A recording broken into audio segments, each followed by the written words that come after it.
প্রিয় দর্শক, Walton smart fridge presents TVS ইনসাইটে আপনাদের সবাইকে স্বাগতম। আমি সাজ্জাদুর রহমান আছি আজকে আলোচনায় আপনাদের সঙ্গে। Walton is a global brand. World class innovation নিয়ে ওয়ালটন এখন দেশের সীমানা পেরিয়ে পৌঁছে গিয়েছে 50টিরও বেশি দেশে। ওয়ালটন, ঘরে ঘরে বিশ্বজুড়ে। দর্শক, ট্যাক্স গোয়েন্দাদের নজরে 150 জনের উপরে আপনার সরকারি বিভিন্ন টপ লেভেলের অফিসিয়ালরা।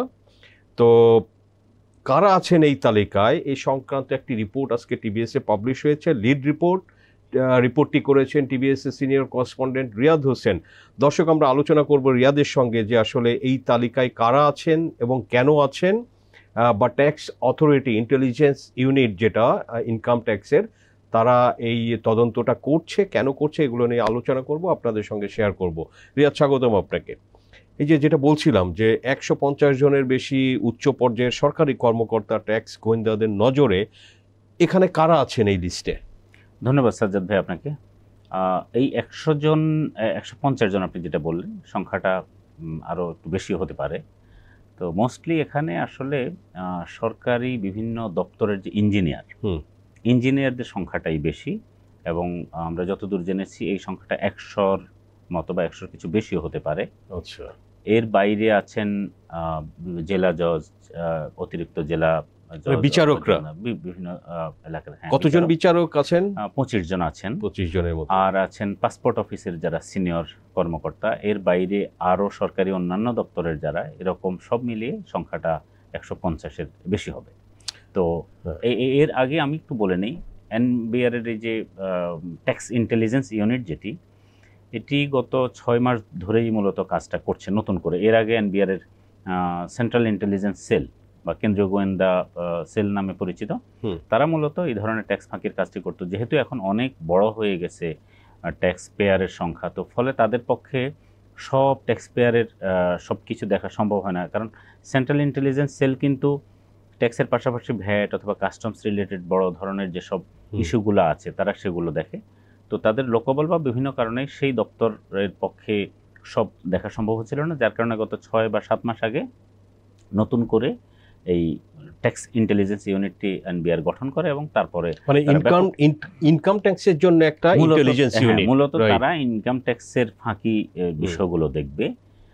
এর আগে কিন্তু আরও এই দপ্তর প্রতিষ্ঠা হওয়ার পরে এই যে 150 জনের কথা আমরা বললাম, তার আগে কিন্তু আরও 300 জনের তারা ফাইল অলমোস্ট তারা ওটিও স্ক্রুটিনাইজ করেছে, এবং সেখানে ছিল কি পেয়েছেন? সেখানে আপনার সেই সাবেক মূলত পুলিশ গত সরকারের সময়ের যে নির্বাচন করেছে, নির্বাচনের সঙ্গে যেসব প্রশাসনের কর্মকর্তারা জড়িত ছিলেন, প্রশাসন মানে অ্যাডমিন ক্যাডারের, তারপরে সাবেক এমপি, বিশেষ করে সর্বশেষ যে সংসদ ছিল 2024 সালের, সেই 2024 সালের 50 জন নারী এমপি, এই সব নারী এমপি ওই তালিকার মধ্যে, তাদের ফাইল দেখা হয়েছে। এবং সেখানে প্রাথমিকভাবে সবারটা কিন্তু সেটিও এখনও শেষ হয়নি, সেটিও চলমান আছে। সেখানে প্রায় 2000 কোটি টাকার ট্যাক্স ফাঁকি তারা উদ্ঘাটন করেছেন, এবং এর মধ্যে প্রায় 150 কোটি বা 150 কোটি টাকার বেশি ইতিমধ্যে আদায় হয়েছে। আচ্ছা। এবং নতুন করে যাদেরকে যে 150 জন, এই 150 জনের মধ্যেও কিন্তু এই মূলত ধারণা করা হচ্ছে গত সরকারের আমলে, গত 15 বছরের সরকারের বিভিন্ন জায়গায় গুরুত্বপূর্ণ দায়িত্বে যারা ছিলেন, অথবা যাদের অনিয়ম করে ইনকাম করার সুযোগ ছিল, ইনকাম করে তারা ইনকাম মানে অনিয়মের মাধ্যমে যে আয়টা, সেটি তারা দেখাননি। নর্মালি এখানে একটি বিষয় পরিষ্কার করা দরকার আসলে, সেটি হচ্ছে ট্যাক্স গোয়েন্দা বা ট্যাক্স ডিপার্টমেন্টের কাজ কিন্তু ট্যাক্স ফাঁকি দেখা। তারা অবৈধ আয় করেছেন কি করেননি সেটি আবার তারা দেখে না। তারা মূলত দেখে হচ্ছে ওনার ট্যাক্স ফাইলে হয়তো 1.5 কোটি টাকার সম্পদ দেখানো আছে, তারপরে পরীক্ষা নিরীক্ষা করে পাওয়া গেলে ওনার হয়তো 6 কোটি টাকার, হয়তো উনি একটি বাড়ি দেখিয়েছেন কিন্তু ওনার 3টি বাড়ি বা 3টি ফ্ল্যাট আছে। তো তারা দেখবে যে ওই যেটি উনি লুকিয়েছেন, দেখাননি, সেটি তারা কেবলমাত্র দেখেন, এবং সেটার উপরে যেই ট্যাক্স হবে সেই ট্যাক্সটাই আদায় করেন। এখানে গুরুত্বপূর্ণ বিষয় হচ্ছে এই যে অফিসারদের ইনকাম বা যে সম্পদ, এখানে ধারণা করা হয় যে বেশিরভাগ সম্পদ আসলে অবৈধ পথেই অর্জিত। এখন এইটি আবার এনবিআর এর ট্যাক্স ডিপার্টমেন্ট দেখে না, এটি আবার দুদক অথবা অন্যান্য সংস্থাগুলো দেখে। দুদককে কি তারা এখানে এনগেজ করেছে বা করবে? তো এই ক্ষেত্রে যেটা হয় সাধারণত যখন কারো এই ধরনের সম্পদ বের হয়, এটি একটি রাস্তা তৈরি হয় আসলে এই লোকটাকে বা ওই অপরাধীকে ধরার। কারণ যখনই বের হবে যে এই কোনো একজন ব্যক্তির যে সম্পদ উনি এখানে দেখিয়েছেন তার চেয়ে বেশি সম্পদ পাওয়া গেছে, ডেফিনেটলি ওনার তো দুদকেও নিশ্চয়ই যেটি ট্যাক্স ফাইলে আছে, ট্যাক্স ফাইলের বেশি তো আর উনি হয়তো দেখান নাই, দেখানোর হয়তো কথা নয়, মানে স্বাভাবিকভাবে তখন এই উপায়ে আসলে দুদক চাইলে এই যে সম্পদটা হয়েছে, তখন দুদক চাইলে এই ফাইলগুলো নিয়ে তারা পুনরায় পরীক্ষা নিরীক্ষা করে যে এই সম্পদ বৈধ কি অবৈধ তারা চেক করে, তখন দেখা গেছে হয়তো এই সম্পদ অবৈধ কিনা সেটা পরবর্তীতে বের হয়। আপনার রিপোর্টে যেটা 150 জনের মধ্যে আমরা দেখলাম যে অ্যারাউন্ড 100ই হচ্ছে এখানে ইঞ্জিনিয়াররা, প্রকৌশলীরা, তারা সরকারের বিভিন্ন ডিপার্টমেন্ট, এটা আপনার জানেন যে এলজিডি, রোডস বা ফ্যাসিলিটিস ডিপার্টমেন্ট, যে বিভিন্ন ধরনের যে ডিপার্টমেন্টে তারা আছেন, এক্সিকিউটিভ ইঞ্জিনিয়ার অ্যান্ড অ্যাভোভ আমরা দেখলাম। আপনি জানেন যে একটা ডিস্ট্রিক্টে কিন্তু হেড থাকে একটা, প্রতিটা ডিপার্টমেন্টে একজন নির্বাহী প্রকৌশলী বা এক্সিকিউটিভ ইঞ্জিনিয়ার। তো এত ইঞ্জিনিয়ার থাকার আসলে কারণটা কি, আপনি কিছু শুনেছেন? এটি একটা মানে আপনিও দেখবেন যে খুবই আমরা একবারে সাধারণভাবে আলোচনায় আসে যে বাংলাদেশে যে কয়েকটা ডিপার্টমেন্টে আসলে দুর্নীতি হয় বা অনিয়মের মাধ্যমে প্রচুর টাকা পয়সা আয় করার যে সুযোগ, সেখানে এই ডিপার্টমেন্টটা, এই সরকারি যে ইঞ্জিনিয়ারিং দপ্তর, বিভিন্ন রোডস এন্ড হাইওয়ে আছে, শিক্ষা প্রকৌশল, গণপূর্ত দপ্তর, গণপূর্ত অথবা সিটি কর্পোরেশনের যেই দপ্তরগুলো আছে, এই জায়গাগুলোতে হিউজ পরিমাণে অবৈধ ইনকামের সুযোগ রয়ে গেছে। আচ্ছা, এটার কারণ হচ্ছে আপনার ধরেন যে আমাদের যে দেখবেন যে এডিপি বা বার্ষিক যে উন্নয়ন বাজেট, এই যে 2 লক্ষ কোটি টাকা, 2.5 লক্ষ কোটি টাকা তো বছরে খরচ হয়, এগুলোর আসলে সব টাকাই খরচ হয় হচ্ছে যেহেতু উন্নয়ন, এগুলো দেখবেন যে আপনি ওই যে ডিস্ট্রিক্ট বা উপজেলার ইঞ্জিনিয়ারদের মাধ্যমেই আসলে এগুলো কিন্তু দে আর দ্য সিগনেটরি অথরিটি, তাদের সাইনে টাকাটা ডিসবার্স হয়। এবং দেয়ার আর অ্যালিগেশনস যে এরা ধরেন যে 1 কোটি টাকার কাজ, এই প্রতিটা অফিসে অ্যাডভান্সই এটা 5 to 10% তারা আগেই নিয়ে নেয়, এক্সএন 2%, এসও 1.5%, এই রকম করে হচ্ছে যে তাদের কিন্তু অবৈধ আয়টা হয়ে থাকে। এখানে একটি খুব গুরুত্বপূর্ণ বিষয় আপনি দেখবেন, আমাদের যে উন্নয়ন বরাদ্দটা হয়, আমাদের যে অ্যানুয়াল ডেভেলপমেন্ট প্রোগ্রাম যেটা বাস্তবায়ন হয়, এটি নিয়ে বহুদিন ধরেই কথা আছে যে আমাদের টাকা অপচয় হচ্ছে, অর্থাৎ যেই পরিমাণ কাজ হওয়ার কথা সেই কাজ সে পরিমাণ হয় না, শুধু ইঞ্জিনিয়াররাই যদি 10% নিয়ে নেয়, লো কোয়ালিটির কাজ হয়। এখানে যেটি হয় যে রাজনৈতিকভাবে যারা কাজ পায় বা পাওয়ার পুরো প্রসেসের মধ্যে নানান অনিয়ম হয়, এই অনিয়মের একটি অংশ চলে যায় এই ইঞ্জিনিয়ারদের পকেটে, ধারণা করা হয়। তো ফলে স্বাভাবিকভাবেই এই অংশের হাতে আসলে প্রচুর টাকা আসার একটা সুযোগ আছে। আমি এখানে একটি উদাহরণ দিই, আমাদের রিপোর্টের মধ্যেও আছে।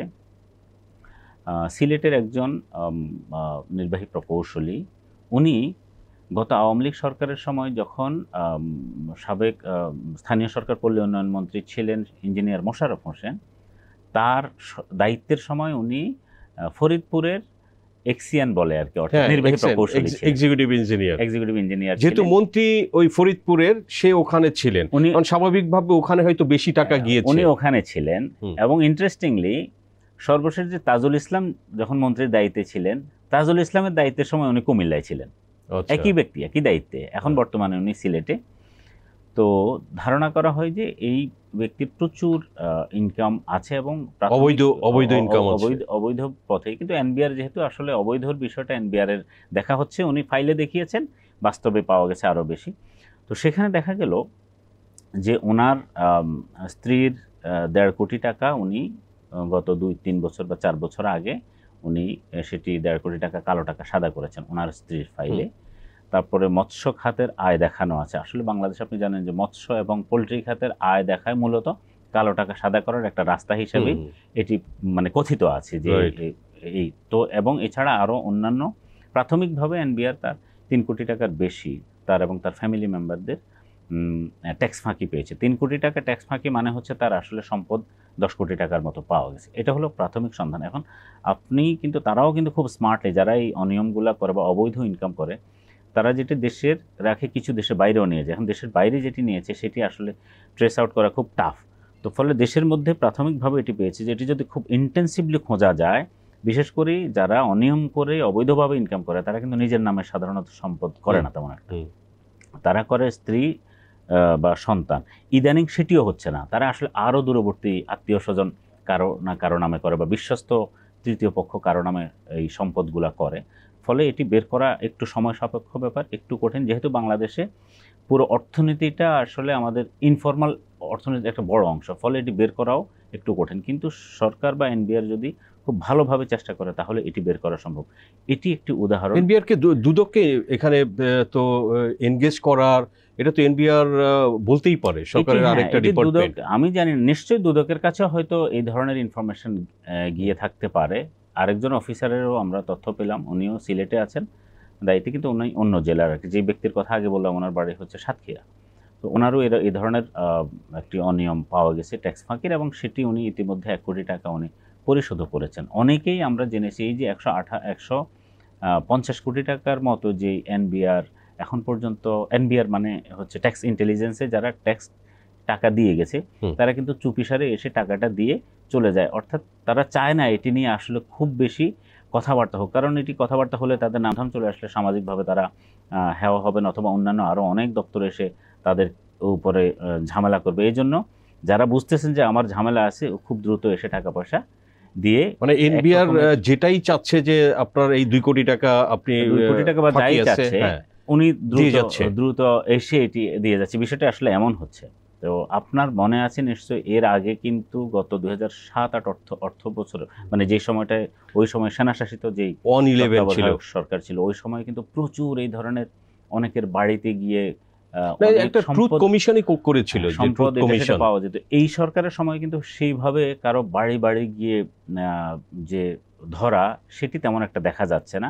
শুধু এখন আমরা যেটা দেখছি ট্যাক্স ডিপার্টমেন্ট কিছু কাজ করছে, দুদক কতটুকু করছে সেটি নিয়ে প্রশ্ন আছে। কারণ হলো একটি অনেক সময় এই ধরনের বক্তব্য আসে বা এই ধরনের অভিযোগ আসে যে অনেকেই গিয়ে দুদকে, আবার দুদকের কোনো যারা অনিয়মকারী যেসব অফিসার আছে ম্যানেজ করে ফেলে। তো এই যে ধরুন যদি ম্যানেজ করে ফেললে তো তাকে আসলে ধরাটা কঠিন। এখন কারো অনিয়ম পেয়েছে এরকম বাংলাদেশ আপনি জানেন গত 15 বছরে এই যে বলা হয় 28 লাখ কোটি টাকার অনিয়ম বা দুর্নীতি, অর্থ পাচার বিদেশে হয়েছে। তারপরে দেশেও তো একটা বিপুল পরিমাণ দুর্নীতি টাকা আছে, কোনো না কোনো ফর্মে এই টাকাগুলো আছে। তো সরকার তো চাইলে এটি আসলে ধরা সম্ভব, সব হয়তো পারবে না, কিন্তু অ্যাটলিস্ট বড় বড় পরিসরে যেগুলো সেগুলো ধরা সম্ভব। সেই হিসাবে কিন্তু আমরা আসলে খুব বেশি অভিযান আসলে দেখছি না। সেটাই, আপনি কে কারে আসলে তদন্ত করবে। এখন এনবিআর এর ব্যাপারে তো অনেক অ্যালিগেশন আছে যে আপনার এনবিআর এর অফিশিয়ালরাও প্রচুর করাপ্ট, সবাই না হইলেও সেখানে অনেকেই আছে, সিমিলারলি দুদকও আছে। ইভেন এনবিআর এর এই ট্যাক্স ইন্টেলিজেন্স ইউনিট কিন্তু এনবিআর এর যারা করাপ্টেড অফিসার এরকম কিছু অফিসারকেও তারা তাদের স্ক্যানারের মধ্যে অলরেডি আছে। ওইসব অফিসার এটা থাকা উচিত, এবং ওইসব অফিসারদেরও ফাইল তারা দেখছে। এবং আমি মনে করি যে দুদকের অফিসারদেরও আসতে পারে, যেটা আপনি বললেন যে সিরিয়াস অ্যালিগেশন, যে তাদেরও ম্যানেজ করে অনেকেই তো এগুলো করছে বা করেছে, আমরা দেখেছি পাস্টেও করেছে এবং হয়তো এখনও ঘটছে বা সামনেও ঘটতে পারে। সো এখানে আসলে সরকারের টপ লেভেলের খুব একটা কমিটমেন্ট থাকতে হবে যে আসলে দুর্নীতিটা বাংলাদেশে আমরা কমাবো। হ্যাঁ, এটা দেখুন আপনি এনবিআর যে কাজটা করছে এখন, এনবিআর মানে ট্যাক্স অথরিটি, তো তারা শুধুমাত্র ট্যাক্সের কাজটা করছে, কিন্তু সবচেয়ে গুরুত্বপূর্ণ তো হচ্ছে এই ব্যক্তি আসলে অবৈধভাবে কতটুকু ইনকাম করেছেন, ঘুষ দুর্নীতি। তার এই যেই গত 14 বছর বা 14-15 বছর বা তারও আগে থেকে, অথবা এই যেই সময় যে যাই অবৈধভাবে ইনকাম করেছে, ধরা দরকার হচ্ছে তার অবৈধ সম্পদ, এবং সেই অবৈধ সম্পদ ধরে সেটি তার জন্য একটা কি বলে দৃষ্টান্তমূলক শাস্তির ব্যবস্থা যদি আসলে না থাকে, তাহলে আপনি খেয়াল করবেন যে এখন হয়তো এই ভদ্রলোক হয়তো 15 কোটি 20 কোটি বা 100 কোটি 200 কোটি টাকা দুর্নীতি করেছে, উনি হয়তো 2-3-4 কোটি টাকা 5 কোটি টাকা দিয়ে উনি পার পেয়ে গেলেন। তাহলে উনি তো দুর্নীতি করতে উৎসাহিত হবেন। উনি ভাবলেন যে আমি 100 কোটি টাকা দুর্নীতির মাধ্যমে আয় করে যদি আমার মাত্র 5 কোটি টাকা দিয়ে আমি যদি সেভ হতে পারি তাহলে সমস্যা নেই। তার মানে হচ্ছে সরকারকে যে পরিমাণে দুর্নীতি করেছে তার সব সম্পদ বাজেয়াপ্ত যদি না করতে পারে তাহলে দুর্নীতি কমানো আর সম্ভব। সেটাই, কে বাজেয়াপ্ত কাকে করবে সেটাও দেখার বিষয় আছে, এবং লোকজন আসলে জমি ফ্ল্যাট এগুলোতে তারা বিনিয়োগ করে। আপনি জানেন যে ঘুষ দুর্নীতির টাকাটা, কারণ সেটা হচ্ছে যে কোনো জমি 1 কোটি টাকা দিয়ে কেনে, এটা দলিল মূল্য হচ্ছে 5 লাখ 10 লাখ টাকা। তো সরকারের সিস্টেমের মধ্যেই যে সিস্টেমের বলদগুলো আছে এটা আসলে দুর্নীতিকে প্রমোট করে। সো এখানেও অনেক কাজ করতে হবে বাংলাদেশ থেকে, যদি দুর্নীতি আসলে কমাতে হয়, যদি একদম মূলোৎপাটন না হলেও এটা কমানোর ক্ষেত্রেও আসলে এখানে সরকারের পলিটিক্যাল কমিটমেন্ট এবং আসলে ভালো লোকজনও দরকার লিডারশিপ লেভেলে। রিয়াদ, আপনাকে অসংখ্য ধন্যবাদ টিভিএস ইনসাইটে সময় দেওয়ার জন্য। দর্শক, আমরা আলোচনা করলাম যে ট্যাক্স গোয়েন্দাদের আসলে নজরে সরকারের সিনিয়র অফিসিয়ালরা এবং কারা আছেন, কি কারণে আছেন, বিস্তারিত আলোচনা করলাম, আপনাদের সঙ্গে শেয়ার করলাম। আমাদের আলোচনা ভালো লাগলে লাইক করবেন, শেয়ার করবেন। সবাইকে ধন্যবাদ।